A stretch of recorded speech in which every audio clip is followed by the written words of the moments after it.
As you know, there are clear signs that the worldly market is beginning to crash. Perhaps it's time to get out because a big correction is coming.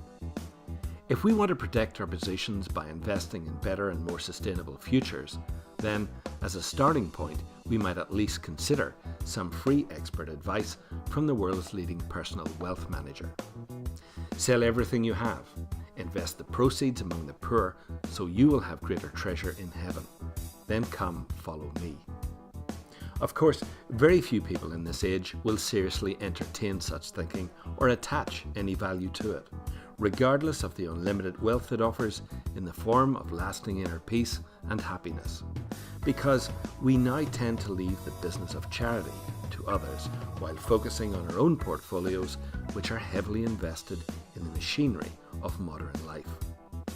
For most of us, the call from Jesus to consciously empty ourselves of worldly possessions and completely open our hearts to others is just too risky. It's a step too far, a sacrifice too deep. It's as though we're being asked to pass through the eye of a needle. In truth, most of us are possessed by the material age we've all helped create. Yes, we might grudgingly pay our civil taxes, and we might spread a little feel-good money across some charities.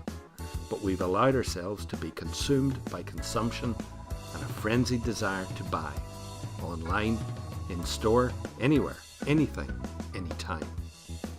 Worldly happiness is about buying and having, whether we need stuff or not, whether we can afford stuff or not.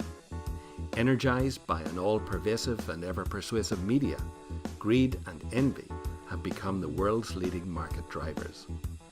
And what do we, the ever-willing investors in worldliness, get in return? A little bit of heaven perhaps?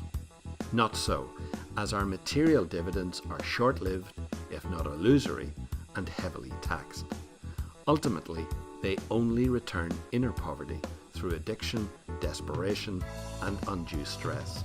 They create a raft of mental and physical illnesses which attract the harsh trading conditions of worldly life.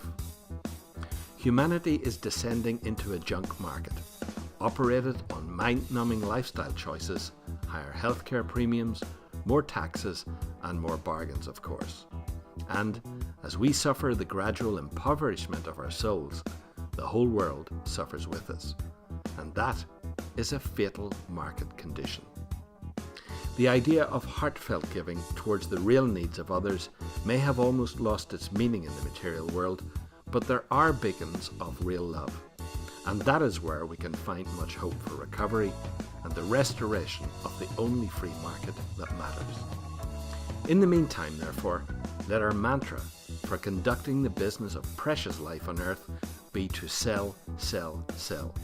Let's think about a strategy for getting out of our declining worldly market while creating a new and more sustainable one for all humanity.